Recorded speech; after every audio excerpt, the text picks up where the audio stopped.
So this is my first blog entry in regards to the MaxMSP project. I've got two ideas that I've got in mind. Not 100% sure on which one I'm going to choose yet, so I'm going to have a week, give it till next Monday to have a go at both, see the pros and cons with both. The first idea I've got is recreating the microcorg.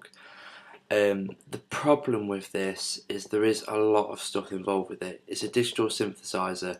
It's a modern synthesizer. It's got a lot of stuff built in, like it's got the vocoder. It's got a lot of preset sounds.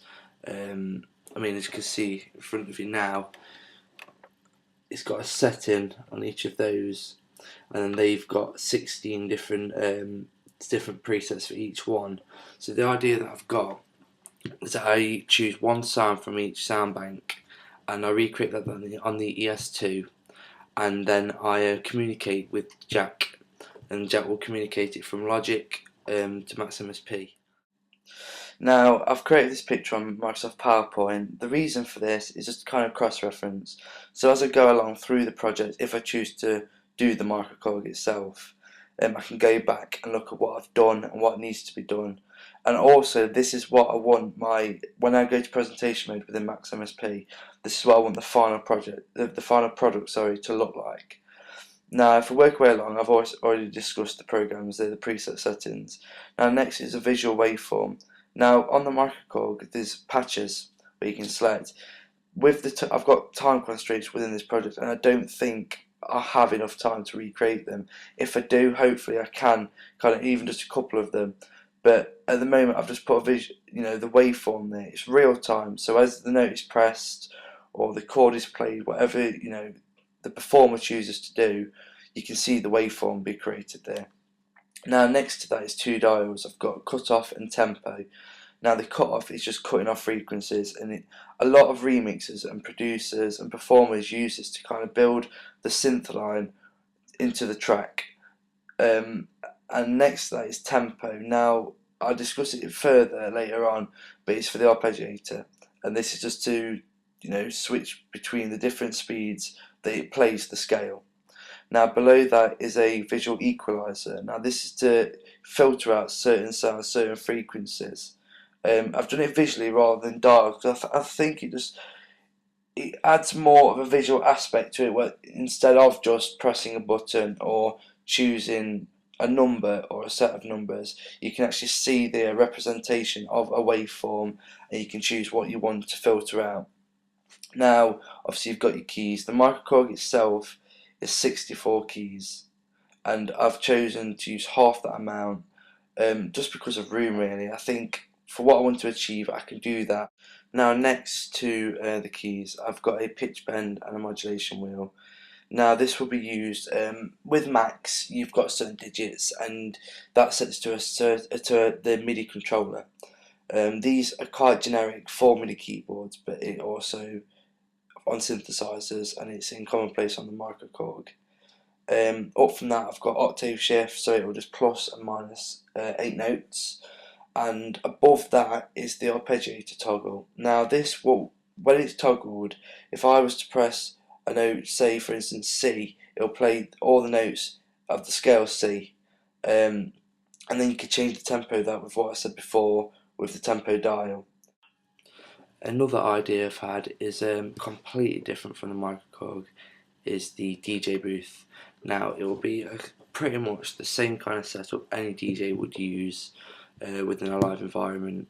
It's very, very similar. There's software out there called Virtual DJ, and it kind of works on the same principles.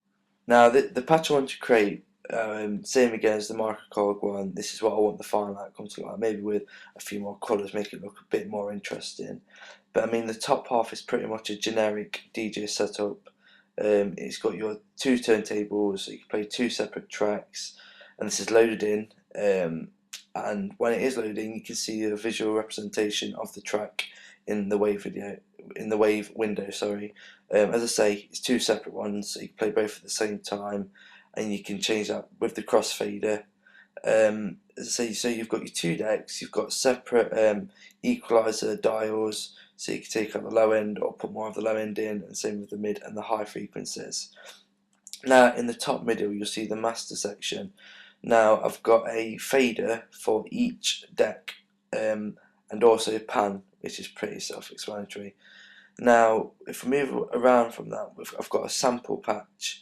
Now, these samples can be loaded independently, so you can use whatever samples you like, and also there is going to be a fader with what volume you want them to come on. You can have 4 separate samples loading at each time. Now, next to that is the delay patch. Now, the reason I want to include delay patch is because in one of these tutorials I did with James Bentley, we had to create a delay patch, and I found it really interesting the way that it can manipulate the audio, so I decided to add that. And then next to that is the recording button, so if a DJ wants to record his own mix, he can do so, and then this will be saved to the location he chooses. Also, in the wave window, you'll see a button called loop.